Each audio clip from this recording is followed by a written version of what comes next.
A 25-year-old and a 35-year-old put money into the exact same investment, same amount, same return, same account. But when they both retire, one of them has almost twice as much money as the other. Neither of them did anything wrong.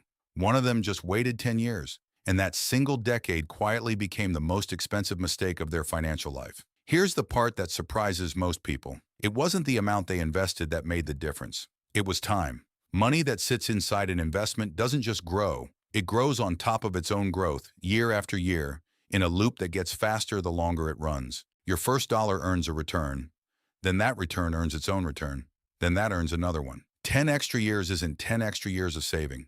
It's 10 extra years of that loop compounding on itself, quietly in the background, while you're not even thinking about it. Warren Buffett is worth over $100 billion today, and almost all of it was built after he turned 50. Not because his strategy suddenly changed, because he'd already been investing for decades, and decades are exactly what compounding needs to turn steady, unremarkable returns into something enormous. The strategy was never the secret.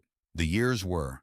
So why do so many people delay the one decision that benefits the most from starting early? This is where money stops being math and starts being psychology.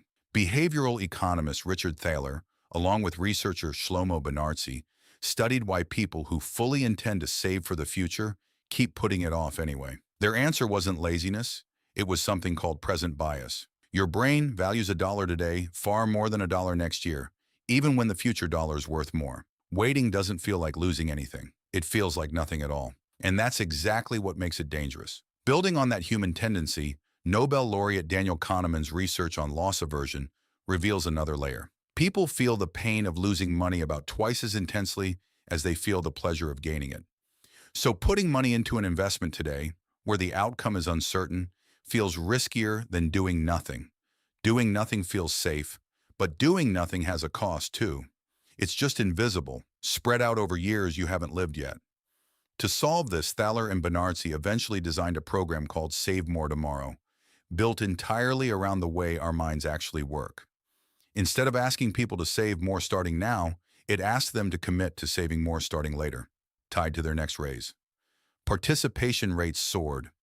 People who would never touch their current paycheck were completely comfortable committing a future one. The money was identical. The timing was the only thing that changed, and it was enough to rewire the decision entirely. That's the real mistake hiding behind the 10-year gap. It was never about discipline or income or even knowledge. It was about mistaking a quiet decade for a harmless one. The two investors started with the exact same opportunity. Only one of them understood that the most expensive financial decision you can make is the one that doesn't feel like a decision at all.